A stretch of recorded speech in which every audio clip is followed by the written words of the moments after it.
நீ உதவின்னு கேட்டு வர ஒரு பெண், உதவின்னு கேட்டு உங்க அண்ணங்கிட்ட வர ஒரு பெண்ணை சீரழிச்சு 11 முறை கருவை கலைச்சி இன்னைக்கு அந்த சுப்ரீம் கோர்ட் வரைக்கும் போயிருக்கே. அப்ப அந்த பொண்ணு உன் வீட்டு பொண்ணு கிடையாதா? உன் அக்கா தங்கச்சி கிடையாதா?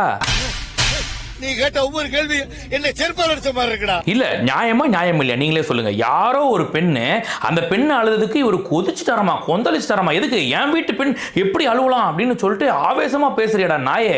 அதே மாதிரி தானடா விஜயலட்சுமி அவர்கள் உன் வீட்டு பெண்ணை நினைச்சு உங்க அண்ணன் இந்த மாதிரி சீரழிச்சு 11 முறை கரு கழிச்சு இன்னைக்கு அது வலசரவாக்கம் காவல் நிலையத்தை தாண்டி சுப்ரீம் கோர்ட் வரைக்கும் போச்சடா. அப்ப நியாயமா நீ என்ன பண்ணிருக்கணும்? எங்க அக்கால நீ வச்சிருக்கியாமடா அப்படின்னு சொல்லிட்டு சீமான் சட்டையை பிடிச்சிருந்தா அப்ப மிச்சம் இருக்க எல்லா பெண்களும் உன் வீட்டு பெண்கள் நாங்க நினைச்சிருப்போம். ஆனா நீ என்ன பண்ணிருக்க? எங்க அக்கால நீ வச்சுக்க, பேக்கரியை நான் வச்சுக்கிறேன் அப்படிங்கிற மாதிரி கட்சியில ஒரு போஸ்டிங்கை வாங்கிட்டு இப்ப ஊர்ல இருக்க பெண்கள் எல்லாம் என் வீட்டு பெண்கள் வந்து ஒப்பேத்தனா உன்னை செருப்பால அடிப்போமா மாட்டோமா? வேலை பார்த்துக்கிட்ட எங்க அக்கால அந்த ஆளு ரொம்ப நாளா வச்சிருக்காருன்னு ஊருக்குள்ள ஒரு புரளி. நேரா அவன் வீட்டுக்கு போய் அவன் சட்டையை பிடிச்சி